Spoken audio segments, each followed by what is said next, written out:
Muy buenas noches, bienvenidos a Esta Casa No Es Hotel. Esta noche, un domingo después de las elecciones, ¿qué es lo que ha sucedido el 12 de octubre? Tengo un programa sumamente especial con dos polemistas de la estrategia política, un programa que tenía comprometido con todos ustedes desde hace mucho tiempo. Personajes que se han convertido casi en un clásico de las urnas electorales. Con nosotros esta noche está Ricardo Paz. Muy buenas noches, bienvenido a Esta Casa No Es Hotel nuevamente. Muy buenas noches, Susana, muy buenas noches a la audiencia de este programa y muy buenas noches también a Walter. Walter Chávez, bienvenido a Esta Casa No Es Hotel. No es la primera vez que te he invitado, pero jamás me aceptabas la invitación. Te agradezco de estar esta noche con nosotros. Gracias. Buenas noches y gracias por invitarme. Bueno, este primer bloque lo que quiero es que hablemos de las campañas en general y voy a empezar contigo, Ricardo. ¿Cómo se hace una buena campaña? ¿Qué es una, pedagógicamente, para que la gente nos entienda, cuáles serían los componentes de una campaña exitosa? Bien, una campaña electoral es básicamente un evento de comunicación política, ¿no? Que tiene como objetivo el persuadir a un grupo de ciudadanos, a un grupo de electores para que voten por determinado candidato. Para que una campaña sea exitosa, para que una campaña sea eficaz, tiene que partir de una adecuada investigación. John Napolitán, el padre de la consultoría política, solía decir que el factor individual más importante en una campaña electoral es la estrategia.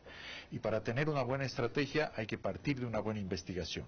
Si uno tiene una buena investigación, si uno hace un buen repaso de la historia electoral, se ubica bien en la geografía del voto, hace un análisis de la sociología electoral, puede hacer buenas encuestas, buenos grupos focales, entrevistas de profundidad, análisis situacionales estratégicos, en fin, va a poder entonces saber qué es lo que quieren, qué es lo que piensan los ciudadanos, qué piensan los electores, y sobre la base de lo que piensan, sienten, de los temores, de los afectos, de los desafectos de los electores, se puede diseñar una estrategia. El corazón de la estrategia es el mensaje, y por eso es que decimos que una campaña electoral es básicamente un evento de comunicación política. Cuando uno acierta en el mensaje, cuando uno acierta en la estrategia, tiene buenas posibilidades de llevar adelante una buena campaña. Según lo expuesto por Ricardo, Walter, ¿qué elemento Bolivia debería tomar en cuenta? Porque bueno, lo que nos ha expuesto Ricardo es lo que se hace en una campaña, pues aquí o en cualquier país del mundo. ¿En Bolivia existe alguna especificidad al momento de diseñar una campaña?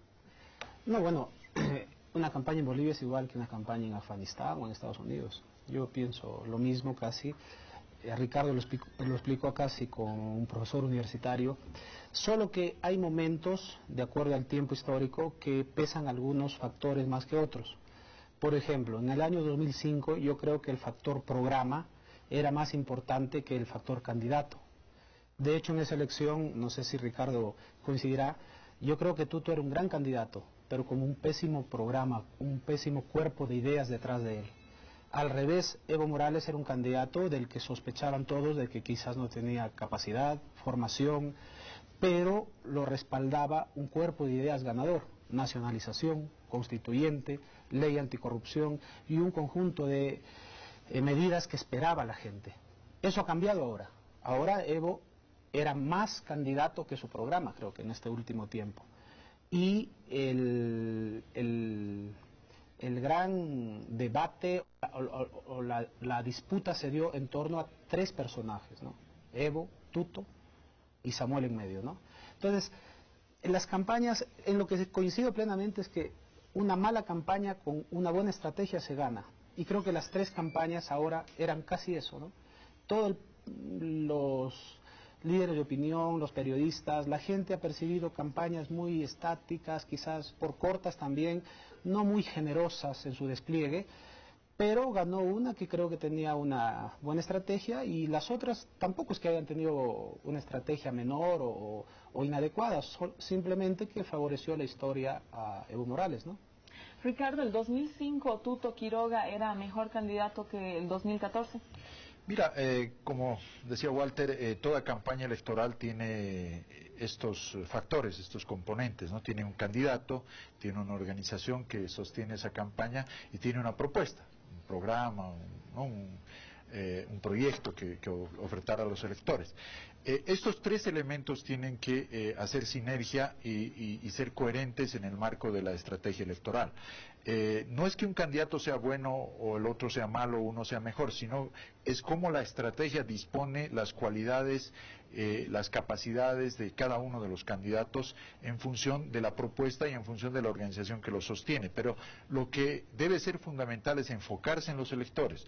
Es decir, el candidato puede tener condiciones intrínsecas espectaculares, puede ser muy carismático, un gran comunicador, etcétera, pero si no está conectado con el elector, si no le está hablando al elector de lo que quiere que se hable el elector, si no está respondiendo a sus demandas, no va a tener éxito. Entonces no es un buen candidato. No es un buen candidato. En cambio, un candidato que puede ser un candidato soso, un candidato que no tenga esas habilidades comunicativas, etcétera, si apunta exactamente a lo que los electores están solicitando, si está apuntando a sus temores, a sus afectos, a sus desafectos, entonces va a tener éxito. Eso depende de cómo se dispone la estrategia en general. ¿Quién fue para Ricardo Paz, como estratega político, un buen candidato en la campaña 2014? Yo creo que todos han sido buenos candidatos. Yo creo que los 5 que han participado en esta elección han sido buenos candidatos. Como ya se ha dicho varias veces, el presidente Morales es un excelente comunicador. Él tiene un estilo ya definido. Él es el que la tenía más fácil por factores que ojalá tengamos tiempo de analizar cuando veamos esta campaña en específico, pero él tenía condiciones innatas y que las tenía que repetir. Creo que Samuel Doria Medina es un excelente candidato, ha hecho una gran campaña, ha logrado esa sinergia de la que te hablaba hace un momento. Jorge Quiroga tiene sus propias condiciones, y Juan del Granado y Fernando Vargas en condiciones tan adversas y difíciles también creo que han hecho un papel decoroso. La misma pregunta, Walter. No, yo creo un poco distinto. Creo, por ejemplo, para empezar de atrás hacia adelante, que Juan fue el peor candidato que he visto en las campañas que yo he podido vivir. Un candidato que se aferró a una idea muy antigua de recuperar la democracia, de paladín contra la dictadura, etcétera, etcétera, con un ego muy alto, con una incapacidad política para cerrar alianzas, dejándose engañar visiblemente por Costas. Era Vox Populi que Costas jamás lo iba a tomar como aliado, etcétera, etcétera. Napolitan, que él cita a Ricardo, también pone entre varias condiciones del candidato cierta habilidad política para mantener alianzas, para hacer cálculos razonables y para actuar y operar junto con su asesor político, ¿no? Entonces, ahí me parece un candidato pésimo y, bueno, ha sido uno de los aplastados por esta campaña, ¿no? Ha desaparecido el partido, ha desaparecido, incluso, según los datos últimos, no tendría ningún diputado, ¿no? Y hacia adelante, han tenido cada quien sus virtudes, pero yo soy un poco más práctico, les he visto más flaquezas que virtudes algunos, ¿no? Pero más adelante lo analizaremos. Yo quería volver un poco antes a la primera parte de la pregunta, cuando tú me decías particularidades de las campañas. Ricardo debe saber que desde hace 2000 años hay un breviario de campañas electorales, ¿no? De Quinto Tulio Cicerón, y ahí prácticamente esboza lo que siguen siendo las campañas ahora, ¿no? Cómo proceder, cómo persuadir, cómo pretender el poder, cómo lograrlo. Luego, en toda la historia hay esos manuales. Entonces, yo creo que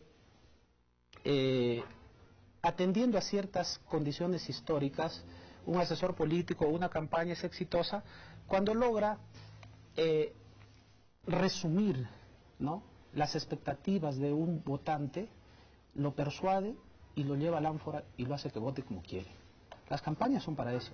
Las campañas son procesos que se calculan, que se operan y se ganan y se pierden también, ¿no?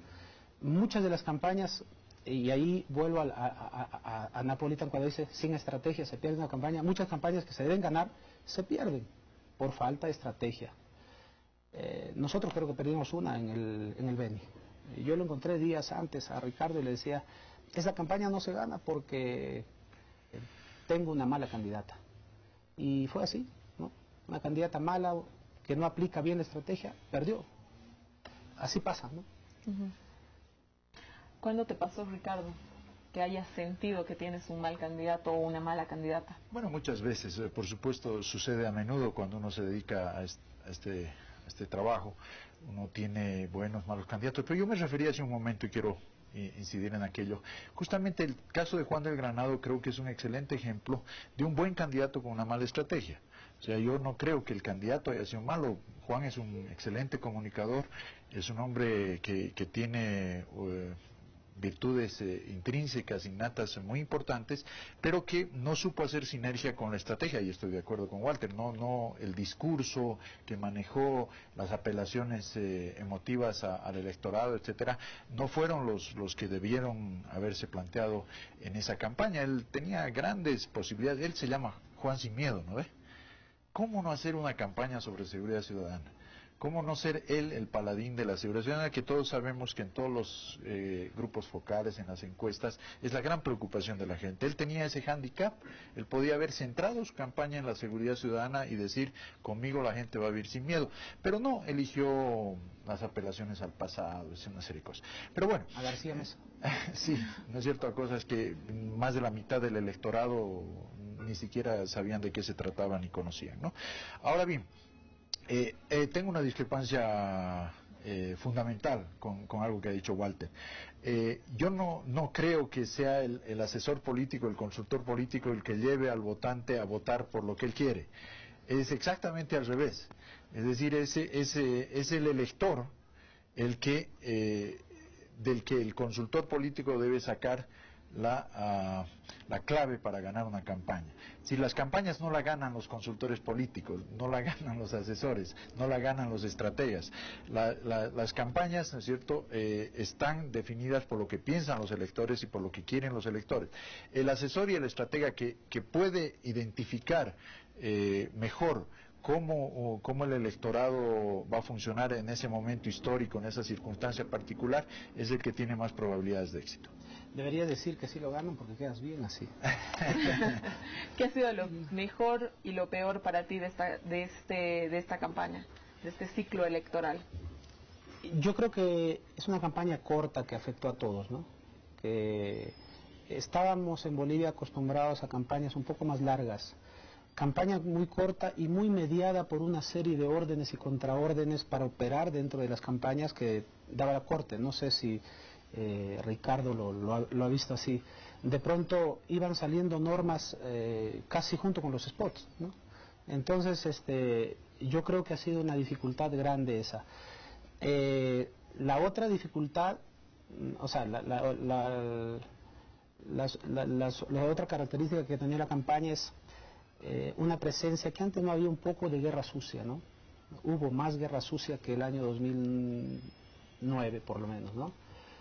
Y yo pensé, por ejemplo, Ricardo, que esos atisbos de Samuel y de la campaña de UD de presionar con campañas negativas iba a ser más fuerte, porque era permanente, gasolinazo, invalidaciones, pero tímidas, ¿no? Y yo incluso pensaba que si hubieran tenido un poco más de audacia ahí, quizás hubieran desmejorado un poco el voto del MAS, ¿no? Pero en un momento se frenaron. Tal vez les incomodó mucho el video que sacó la Derechos Humanos sobre Samuel, ¿no? Mira, esta fue una campaña muy especial y muy atípica, ¿no? Primero por las condiciones objetivas en las que se planteó la campaña. El Tribunal Supremo Electoral actuó básicamente como un brazo operativo, ejecutivo de los intereses del gobierno en el contexto comunicacional que necesitaba la campaña del MAS. El gobierno no dejó de hacer publicidad en ningún momento desde el Mundial. Empezó en el Mundial, empezó en los partidos del Mundial, que tuvo prácticamente el monopolio de la propaganda política del gobierno en todo el desarrollo mundial. Esto fue en junio, continuó julio, continuó agosto, septiembre y lo que quedó de octubre, hasta el último día hasta el domingo de las elecciones, mientras pasaban a los candidatos que iban a votar, el gobierno seguía sacando publicidad gubernamental, algo que la audiencia tiene que saber, absolutamente prohibido por cualquier ley electoral y por la legislación electoral nuestra, por supuesto. Pero el gobierno trabajó de una manera absolutamente devastadora en ese sentido. Es decir, tuvo el canal. Tú sabes que en la comunicación política hay dos elementos, uno es el mensaje y otro es el canal. Si tú tienes el canal, si tú tienes el monopolio del canal, el canal quiere decir que por un mensaje que podía posicionar Samuel Doria Medina, el gobierno posicionaba 100 veces su propio mensaje. Eso se vio en especial cuando ejercitaron precisamente campaña negativa. El gobierno vio que Doria Medina iba creciendo, llegó a 23, 24% en determinado momento y aplicó el tema del famoso 50-50. Eso fue devastador, fue una cosa impresionante. El gobierno en una sola semana, Susana, gastó $1 millón en propaganda política solo en televisión, para destruir, ¿no es cierto?, la imagen, para posicionarlo a Samuel nuevamente en el pasado desnacionalizador, privatizador, etcétera, etcétera.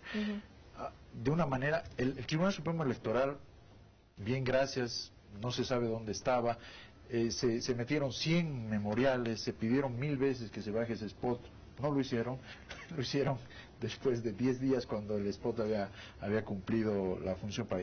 Y así toda la campaña. Toda la campaña fue realizada en condiciones muy adversas, en condiciones absolutamente inequitativas.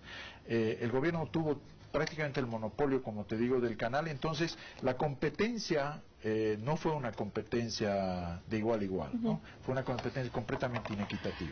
¿El tribunal actuó a favor del MAS? ¿El MAS también hizo guerra sucia? No, hay dos lecturas, ¿no? La oposición que ha perdido le echa la culpa al tribunal. Y no creo que esa sea la intención de Ricardo, simplemente no es por ahí por donde va. Mira, hay un texto canónico de la lucha política que es Maquiavelo, El Príncipe. Él define un poco la política como un hecho humano, un acontecer humano destinado a tomar el poder y mantenerse en el poder. Y desde ahí, él mismo da un conjunto de recetas, de recomendaciones, porque es un texto de hace 500 años y la lógica de la época era ese tipo de textos de recomendaciones para mantenerse en el poder.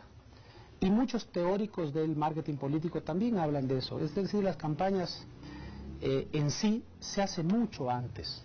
Y el MAS no son sus spots los que ha ganado, los spots que puso en el Mundial o después. Ayudan. Pero el MAS ganó esta campaña antes. Y no voy a decir con estabilidad económica solo, sino con movimientos tácticos, políticos dentro de una estrategia electoral que se lo hizo desde hace antes. ¿Cuándo empieza la estrategia electoral del MAS, Walter? Siempre anda con estrategias más. Eso es lo novedoso y lo curioso. Cuando terminan las campañas, aquí algunos líderes se van a Miami, otros líderes se van a hacer cemento en Diacha, y el presidente Evo sigue haciendo política. Y ahí viene una cosa que yo no he visto analizada casi en ningún espacio.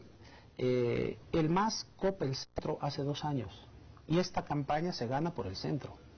Mientras Samuel Doria, por ejemplo, para tomar el nombre de él, hablaba de un frente amplio y se reunía y hacía cabildeo con la derecha, con ciertos líderes separatistas bien rotulados de derecha, el MAS estaba tirándose cada día hacia el centro y conquistando espacios y símbolos de esa clase media. Carlos Mesa, Rodrigo del C, Raimi Ferreira, Dakar, G77, son líderes simbólicos y acciones que empujan al MAS hacia el centro, y el centro lo toma el MAS, y desde ahí gana. Cuando vean los cómputos finales, se van a dar cuenta que el MAS recupera voto urbano. Pierde, algunos ya han señalado, y de verdad pierden el altiplano, algunos votos, pero gana en el centro, en las ciudades y en Santa Cruz. Entonces, un poco esta elección, y ahí yo, cuando se dice grandes perdedores y grandes ganadores, creo que ya el proceso electoral mismo de marketing, de spots publicitarios, ya estaba más o menos enrumbado desde antes. Y las encuestas decían, Evo va a ganar. Y el sentido común decía Evo va a ganar. Incluso un encuestador aquí en esta mesa yo vi, entró en un debate grande porque dijo muy anticipadamente Evo va a ganar. Cosa inédita, que un encuestador diga eso, y Ricardo debatió con él y todo. Entonces, pero ¿sabes por qué iba a ganar? Por eso, porque ya había tomado el centro. Y las alianzas que tomó la derecha fueron muy marginales entre ellos. Por eso el voto ahora representa un voto muy parecido al que sacó Manfred y Tuto mismo. Es un voto bastante parecido, no ha ensanchado su base la oposición, por llamarlo, porque tal vez a Ricardo le moleste que diga derecha, ¿no? Pero eso pasó, y lo muy poco que quiso captar, gente muy marginal, sin importancia, y pusilánimes históricamente, como Loyola, ¿no? O José Antonio Quiroga, ¿no? Que estuvo en el MAS y se fue 5 veces, creo que, ¿no? Entonces, es eso, por eso ha ganado el MAS, por un trabajo más anticipado, que es más político, más estratégico, y en el último momento se ha soldado eso con una campaña mediática, con una campaña ya más tradicional, estricta, ¿no? Bueno, está bien que se quiera creer eso, ¿no? Está bien que Walter pretenda que las cosas han discurrido con esa racionalidad, ¿no? La verdad es que las campañas electorales y la propia política no son tan racionales, ni son tan lineales, ni tan unívocas, ¿no? Si esta campaña electoral hubiera tenido condiciones mínimas, equilibradas, equitativas de poder llevarse adelante, si el MAS no hubiera tenido tanto temor, tanto miedo a entrar a una verdadera contienda democrática, si no tuviera esa pulsión que tiene el MAS a controlar de manera autoritaria todos los factores y no permitir el juego democrático, lo cual a corto plazo es muy rendidor, como se está viendo actualmente. A mediano plazo es mucho más complicado porque la compresión y el no dejar que se liberen algún tipo de tensiones y de acciones de la sociedad lleva pues a otro tipo de salidas, ¿no? Ricardo, mira, lamentablemente... Perdón, mira, ¿sabes qué? En 5 meses va a haber elecciones, en las mismas situaciones políticas que tú llamas un poco autoritarias, y vas a ver que en muchas ciudades va a ganar la oposición, y no es porque cambie el país, lo que ocurre es que no hay un autoritarismo secante que domine las instituciones como se cree. Bueno, Ricardo, pero eso es parte del modelo también, es parte del modelo, lo decía, lo explicitaba el vicepresidente de una manera absolutamente cristalina el otro día, decía, yo sabía que íbamos a perder en el Beni, yo sabía que íbamos, él siempre sabe lo que pasa después de que sucede, ¿no? Y decía que eso está calculado. Eso es parte de estas liberaciones de las tensiones creativas del proceso de cambio, ¿no? Pero no es así. La verdad es que se jugó un partido de fútbol, para decirlo en términos que la audiencia nos pueda comprender de manera muy clara, con el árbitro en contra, en una cancha inclinada, con el arco de la oposición de 4 metros, en esas condiciones, pero eso se sabía, Ricardo, en eso tienes razón, se sabía que así era, y así se hizo lo que se tenía que hacer. Justo sobre las condiciones de equilibrio es que te quiero preguntar. El MAS tenía las mismas condiciones de equilibrio el 2002, el 2005, de lo que UD podría tener el 2014, ¿y dónde crees que radicaran las diferencias? No, de ninguna manera. Tú, aquí tienes justamente un testigo de primera línea. Walter Chávez, el año 2002, pudo hacer unos spots y difundirlos sin que nadie le diga absolutamente nada, unos spots hermosos que decían, ¿te acuerdas ese spot de la Pérez Velasco, en que inclusive tú actuaste, ¿no es cierto? Que decían, seré loco pero no cojudo. Ese ¿ahora lo censuraron? Que ahora era imposible. Era simplemente imposible sacar un spot que mencione a Evo Morales, que diga la palabra Evo, no podía sacar. El Tribunal Supremo Electoral y los canales de televisión directamente no te permitían. Mira un hecho, por ejemplo, que todo el mundo me pregunta, ¿no? Me dice, Ricardo, pero vos que no sabes mucho de comunicación política, ¿cómo no sacaste el rodillazo de Evo al pobre funcionario ese municipal en medio de la campaña? Sacabas y te hundías. ¿Por qué no le hiciste recuerdo a la gente, ¿no? La manera como actúa este hombre? Y era imposible. Era simplemente, no había ninguna posibilidad de hacer eso.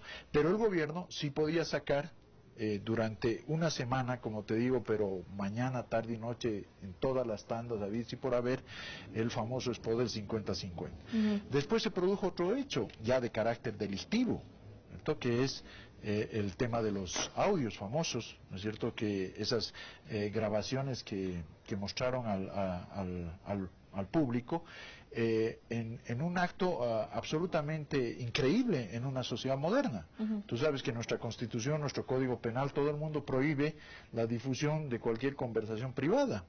Bueno, todos los medios de comunicación difundieron eso a diestra y siniestra. Acaba de repetir una cosa Walter increíble, dice derechos humanos presentó no presentó nunca. Una señora que había sido funcionaria de derechos humanos 5 años antes y que ahora en lugar de estar en la cárcel debe estar gozando de algún tipo de prebenda, fue la que dio a conocer esos audios. Pero en esas condiciones se realizaron estas elecciones, es decir, no fueron condiciones, estas no son unas elecciones en que hay un árbitro imparcial y los estrategas podemos desarrollar y dislocar cada una de nuestras tácticas, en fin, no se trató de eso, se trató de una elección muy controlada y en el marco de esa elección muy controlada se hizo lo que diciendo, Ricardo, Walter, sobre las condiciones de equilibrio es lo que yo te quería preguntar, tanto del 2005, del 2002, y que desde tu perspectiva me puedes hacer una comparación. Lo que ocurre es que esto es más general, mientras la oposición, las élites que todavía son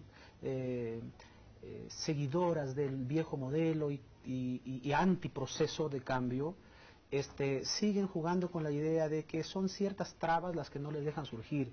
Y en realidad eso los embroma más, los hace perder el horizonte y no hacen política. Aquí la oposición no hace política, no hace proyecto de país y le echan la culpa a todos menos a ellos mismos. Es evidente, Ricardo, yo respeto mucho y de verdad Ricardo es un buen consultor político, pero yo pues poniéndome en su lugar, yo creo que no podría ganar una elección ni aquí ni en ningún país cuando se evidencia que el candidato maltrata a una mujer, lo chantajea, la hace llorar. Es muy difícil. En otro país, como Estados Unidos, por ejemplo, ya que comparamos un poco, ese candidato renuncia. ¿Te refieres a Evo Morales? A Samuel Doria. Ah, porque parecía que te referías a Evo Morales por el audio que salió del G77. Pero ahí no tiene nada que ver una mujer, ¿no?